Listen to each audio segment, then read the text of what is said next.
মায়ের কাছে আমি প্রত্যেকদিন 5 টাকা করে পাঠাই। হুম। আমার রেস্টুরেন্ট আছে, আমি প্রত্যেকদিন পাঠাই মায়ের কাছে। মায়ের কাছে পুজো যখন পাঠিয়েছিলেন, হ্যাঁ, মানে কিসে থেকে পাঠিয়েছিলেন? আমি মোবাইল থেকে পাঠিয়েছিলাম। মোবাইল থেকে? হ্যাঁ, আচ্ছা, মোবাইল থেকে পাঠিয়ে, মানে ভিডিও দেখেছিলেন? ভিডিও দেখে মোবাইল থেকে পাঠিয়েছিলাম। কোথায় বাড়ি আপনার? আমার বাড়ি দক্ষিণ 24 পরগনা, লক্ষ্মীকান্তপুর।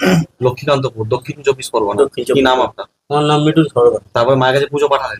পুজো কত পাঠিয়েছি দক্ষিণা পাঠিয়েছিলেন? 251 টাকা। 251 টাকা। 251 তারপর মায়ের প্রসাদ বাড়িতে গিয়েছিল? মায়ের প্রসাদ বাড়িতে গিয়েছিল। বাড়িতে প্রসাদ যাওয়ার পর কি হলো? 1 সপ্তাহ পরে আমি লটারিতে 90,000 টাকা পাই।